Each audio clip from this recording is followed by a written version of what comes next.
8-8:30ला तुमचे डीसीबी येतात, तुमची पोलीस यंत्रणा येते आणि त्या ठिकाणी कारवाई होते. यालाच मुळात आमचा विरोध आहे. एक तर ते स्ट्रक्चर इलिगल नाही, ते स्ट्रक्चर जे आहे ते लिगल आहे. त्याच्याबद्दल तुमच्या मागच्या एएमसीने पण त्याच्यामध्ये लिहिलेलं आहे. लिगल प्रोसिजरच्या बाबतीत बिलकुल अनिश्चित होतील. पण माझा प्रश्न असा आहे की ज्यावेळी तुम्हाला माहिती आहे की दुपारी कोर्टात केस आहे, तुम्हाला सांगतायत की थोडं सहकार्य करा, एक सहानुभूतीची भूमिका ठेवली गेली पाहिजे होती. पण दुर्दैवाने जर फक्त तुम्ही त्या ठिकाणी गेला तर तुम्हाला दिसेल की त्या ठिकाणी अँगल पण नाही ठेवली, एक लादी पण नाही ठेवली.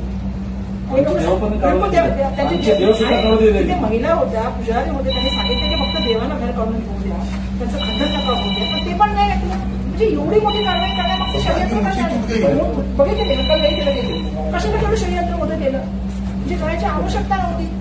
आणि त्याच्यानंतर तुमच्या 1 तासामध्ये त्याला स्टेटस कॉल आहे, आउट ऑफ प्लेस. मग असं तुम्ही करायचं उपयुक्त असते.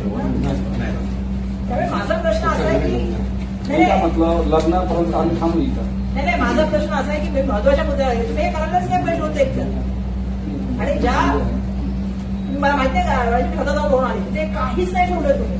एवढ्या मोठ्या प्रमाणामध्ये तुम्ही पूर्वनियोजित कारवाई केली आणि कोणासाठी केली. आता त्यांचं सातत्याने सांगणे की आम्हाला ते बिल्डिंगमध्ये एनओसी मिळाले की आमचं काम होऊन जाईल. बरोबर, बिलकुल सही बात. तर ते काम तर करून घेतलं पाहिजे ना. ट्रान्सफर स्ट्रक्चर तर 1935 आहे, तुम्ही त्याच्याबद्दल बोललं गेलं पाहिजे ना. जेव्हा स्ट्रक्चर लिगल आहे तुम्ही ऍक्शन कशी करू शकता. आणि तुमच्याकडून फाईल गेली तुम्हाला तर जास्त नॉलेज असेल आमच्यापेक्षा, पण आम्ही पण राजकारणामध्ये इतक्या वर्षाचा अनुभव घेतलेला आहे की एवढ्या मोठ्या प्रमाणामध्ये कारवाई करण्याची काही गरजच नव्हती तुम्हाला, ज्या तऱ्हेने कारवाई केली.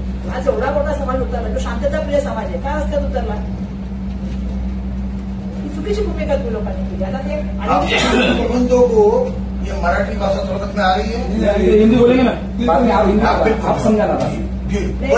मैं बोल रही हूँ शांतता प्रिय समाज है, जैन समाज, आज रास्ते पे क्यों आया है क्योंकि जिस तरह से कार्रवाई की है पूरा षड्यंत्र है, पहले से पूर्व नियोजित कार्रवाई है. जिस तरह से सुबह 8 साढ़े 8 9 बजे आप लोग पूरा यंत्रणा लेके आते हैं, जीसीबी तो एक दिन में नहीं आया होगा सुबह सुबह, तो आपने पहले से किया था. जबकि आपको मालूम है कि दोपहर को केस है, शूटर्स को मिल गया 1 घंटे बाद, तो आप इसको रोक सकते थे ना. आप थोड़ा सहानुभूति की भूमिका रख सकते थे. और उसमें लीगली सब कुछ डॉक्यूमेंटेशन हो रहा है.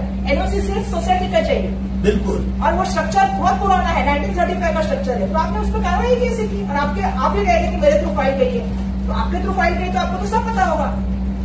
तो मेरा इतना कहना है कि आज ये व्यवस्था क्यों आई है, क्योंकि आप कहीं ना कहीं इसके जिम्मेदार हो.